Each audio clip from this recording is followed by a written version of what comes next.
അന്ന് അധികാരമോഹികളും ദ്രവ്യാഗ്രഹികളുമായിരുന്ന പരീശന്മാരും പുരോഹിതന്മാരുമാണ് ദൈവാലയത്തെ കള്ളന്മാരുടെ ഗുഹയാക്കി തീർത്തത്, യേശുവിനെ ക്രൂശിച്ചത്. ഇന്നും അവരുടെ പിൻഗാമികൾ സഭകളിൽ സുലഭമാണ്. സാമ്പത്തിക തിരിമറികൾ നടത്തിയും വിശ്വാസികളെ ചൂഷണം ചെയ്തും അവർ ഇന്നും ക്രിസ്തുവിനെ ക്രൂശിച്ചുകൊണ്ടിരിക്കുന്നു.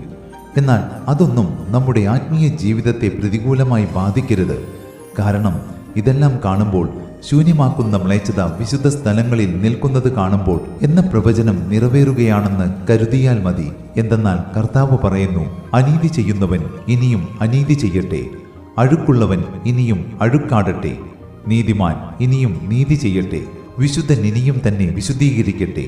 ഇതാ ഞാൻ വേഗം വരുന്നു, ഓരോരുത്തരും അവനവന്റെ പ്രവൃത്തിക്ക് തക്കവണ്ണം കൊടുപ്പാൻ പ്രതിഫലം എൻ്റെ പക്കലുണ്ട്.